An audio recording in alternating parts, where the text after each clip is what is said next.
the smartest thing you could do back in about 2007 was try something completely different. And so when Paul Steiger, who was retiring as the editor of the Wall Street Journal, called me up out of the blue in Oregon and said, would you consider this? It seemed incredibly exciting to me, and we sort of sat down very early in 2008 in January, and we began to sketch out the plans for Pública. And Paul had sort of prepared on a single legal pad a sort of notion of what the staff would look like. And I do remember at one point looking at sort of fairly far down the list, there was a number of editors, there was a number of reporters, and then it said, Webmaster, paren, 2. Webmaster, anybody remember that? Webmaster, yes, there we go. Someone may have even been a webmaster at some point. Webmaster 2, and I looked at him and I said, wow, so how did you get to that number? And he said, well, we need 2 so one can take a vacation. And I said, well, I think we may need a few more webmasters or people who understand development. And at that point, I didn't really myself fully appreciate how the work that Steve Suo and I had done using what we could call traditional consumer computer-assisted reporting techniques, CAR techniques, was about to migrate onto the web. But I just had the feeling that if we were going to be a web-based publication, we needed more than 2. And so we turned around and had the very good fortune to hire Scott Klein from The Nation, who set about turning this vision into a reality. And over the next several years, what Scott and his colleagues began to develop was something they called news applications, news apps. And I must admit, before Scott said it, I had actually never heard of that. I actually wondered the first time he said it, what the heck he was talking about. I said, no, we don't want to be an aggregator like Google News, because to me, a news application was something that simply pulled things together. But as you know, that is not what Scott had in mind at all.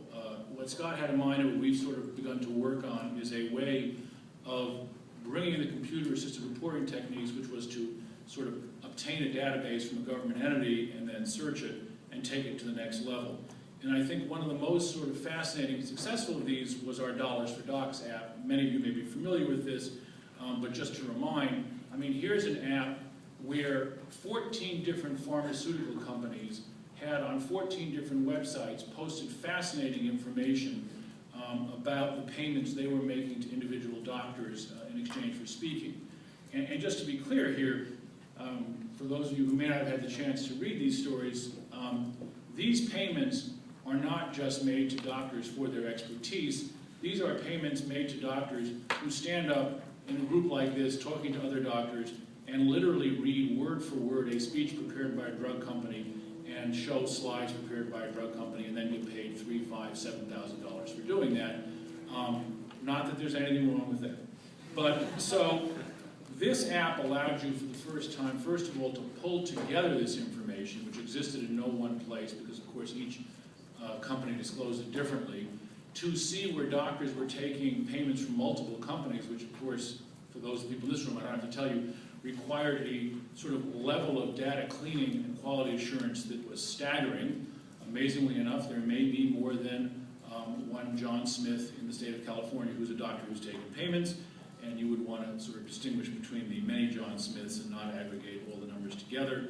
And so it really was a remarkable labor of love and a remarkable feat of coding, first of all, to scrape all this stuff and to pull it all in one database and to make that database searchable and usable.